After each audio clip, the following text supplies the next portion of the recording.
Welcome back, and we are in yellow belt, and we're going to concentrate on a set called Sanshin. Okay, and Sanshin comes out of Taijutsu or Ninjutsu, and the Sanshin is the five element.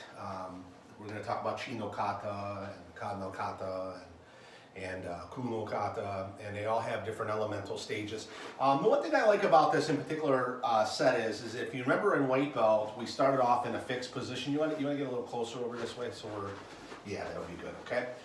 We started off in this fixed position, and we kind of learned how from our guard position, which was kind of wall one, okay, of how when that punch came in, we went right into Huba, okay, and we kind of learned how that worked off of that, okay. The thing is that nobody really walks down the street like this, okay? Nobody's really in a fixed position. So this is where Sanshin kind of comes into play for us because, let's move over this way a little bit more so we're in the camera a little bit better. When he throws that punch in, okay, instead of just taking a step into our positioning, which is what we inevitably want to work towards, okay, is learning how to zone and shoot that block in, okay? The only problem is that at a beginning level like this, it's kind of tough to feel confident and to get your footing down properly.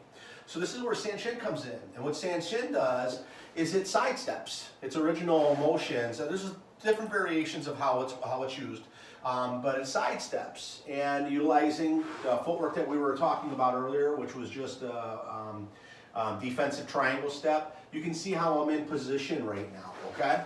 So in Sanshin, we're going to learn our very first one, which is called Chi no Kata, okay?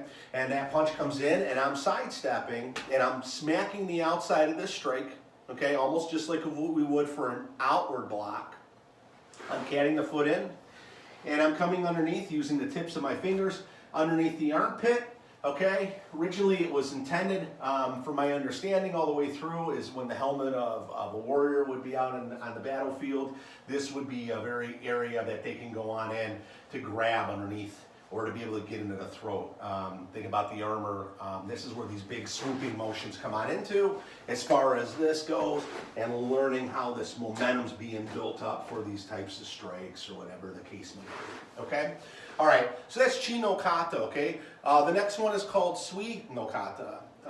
And on this in particular one, it moves the same way again, side steps, and shoots on the outside and takes its hand like a shuto strike this way, coming straight on in, okay? We also have Ka no Kata, which is fire, okay? It's going to be the same kind of concept again of me sidestepping, holding on in, but this one shoots straight down to center, and it's going to be an inside, so palm is down on this one in particular. Fu no Kata is wind, okay? And on this in particular technique, we sidestep this way, and we use the tip of the thumb to drive up underneath to come into these techniques.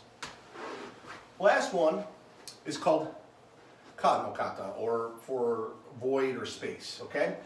Strike's gonna come in, and I'm dropping down low. My hand raises on up, and my kick comes in like an oblique kick to kick off. Now, a lot of times what they'll do is they'll kick up a lot higher than this. A lot of times, too, what I'll do is I'll work off of this same hand. In case the secondary strike's coming in, this is where this one is. There's where that oblique kick will come on in, okay? So the idea is really to kind of get us acquainted with moving. Punch comes in,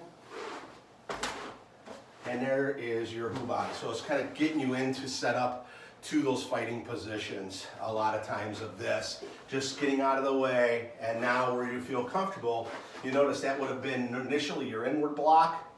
So right from here is where your outward's going to be in, and then there's your step. So instead of looking at it as maybe a big side step with like chi coming underneath it this way, this could actually be your check.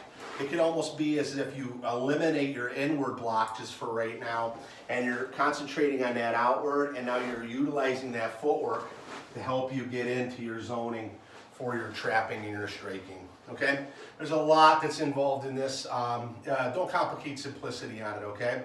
One of the main reasons I also keep this in the system is based off of tradition and my love for Taijutsu Ninjutsu. So I definitely want it present in the system, and it has so much practical value if you don't get locked into just stereotyping it or narrowing it down to only one type of application, because to me, it's just an opener. It's a theory of motion that opens up into a lot of other things, okay? And the people that really understand that know what I'm talking about. All right?